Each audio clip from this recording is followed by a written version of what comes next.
John अब्राहमचा the diplomat movie आज थिएटरमध्ये release झाला। शिवम नायर यांनी दिग्दर्शित केलेल्या या मूवीमध्ये जॉन अब्राहम सोबत सादिया खातीब, जगजीत संधू, कुदुम मिश्रा आणि शरीफ हाशमी यांच्या देखील प्रमुख भूमिका आहेत। मी आज मूवी बघून आलोय आणि बाकीच्या देशभक्तीवर मूवींपेक्षा यामध्ये काय नवीन आहे हे मी तुम्हाला सांगणार आहे आजच्या व्हिडिओमध्ये। तर व्हिडिओ शेवटपर्यंत नक्की बघा आणि चॅनलला सबस्क्राइब केलं नसेल तर लगेच करून घ्या, कारण अशा भन्नाट व्हिडिओ तुम्हाला या चॅनलवर बघायला मिळणार आहे, ते पण आपल्या मराठी भाषेत। तर चला तर मग बिना लांबड लावता व्हिडिओला सुरू करूया। कौन उस्मा? यहाँ कोई उस्मा नहीं है?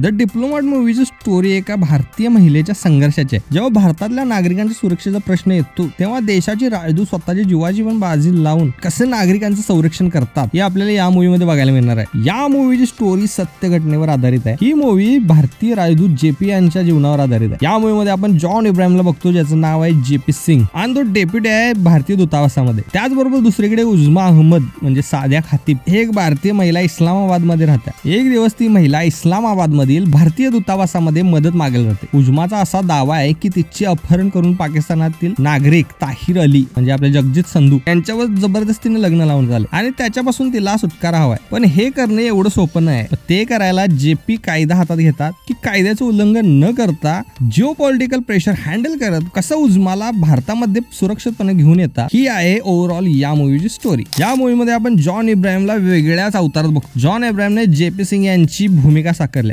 त्याचा एकदम वेगळा आणि असा प्रभावी इम्पॅक्ट पाडणारा मूवी आहे, ज्यामध्ये त्यानं कोणतीही ऍक्शन केलेलं नाही। त्याचबरोबर मोठे मोठे हेवी डायलॉग्स आणि त्याच्या ऍक्टिंगने या मूवीमध्ये छाप पाडले। गेल्या काही मूवीज मध्ये आपण फक्त त्याला ऍक्शन करताना बघितलं, पण या मूवीमध्ये त्याचा प्रॉपर परफॉर्मन्स आपल्याला बघायला मिळतो। त्याचबरोबर उजमा अहमदच्या भूमिकेत आपल्याला सादिया खातीब ही दिसते। उजमाच्या कॅरेक्टर मध्ये ज्या प्रॉब्लेम्स ती फेस करते त्यामुळे ज्या तिला वेदना होत आहेत त्या प्रॉपर आपल्यापर्यंत पोहोचतात, त्यामुळे आपण तिच्या कॅरेक्टरशी कनेक्ट पण करू शकतो। त्याचबरोबर जगजीत संधूने ताहिर अलीची भूमिका साकारली, जो की या मूवीमध्ये निगेटिव्ह रोल मध्ये असणार। त्याचाही परफॉर्मन्स या मूवीमध्ये चांगला आहे। या मूवीचं डिरेक्शन केले शिवम नायर यांनी। त्यांनी यापूर्वी शबाना आणि स्पेशल ऑफ यासारखे थ्रिलर मूवी डायरेक्ट केलं, त्यामुळे या मूवीमध्ये त्यांना वेगळं काय करायला लागलं नाही। त्या दोन मूवीजचा अनुभव त्यांना या मूवीमध्ये सुद्धा कामी आलाय। या मूवीमध्ये कोणतीच गाणी नाहीत, जो की एक चांगला निर्णय आहे, कारण की या टाइपच्या मूवीमध्ये जर गाणी असलीत मूवीच्या मेन स्टोरी पासून आपण डिस्ट्रॅक्ट होऊ शकतो। त्याचबरोबर या मूवीचा बॅकग्राऊंड स्कोर पण भारी आहे, ज्यामुळे मूवी अजून इम्पॅक्टफुल वाटतो। जर तुम्ही जॉन अब्राहमचा फॅन असाल आणि जॉन अब्राहमला ऍक्शन सोडून प्रॉपर ऍक्टिंग करताना बघायचं असेल तर तुम्ही हा मूवी एकदा नक्की बघू शकता। मी हा मूवी एकदा बघण्यासाठी नक्की रिकमेंड करेन। तर हा होता या मूवीचा रिव्ह्यू। कसा वाटलाय मला कमेंट मध्ये नक्की कळवा। आवडला असेल व्हिडिओ तर लाईक करा आणि चॅनलला सबस्क्राईब करा।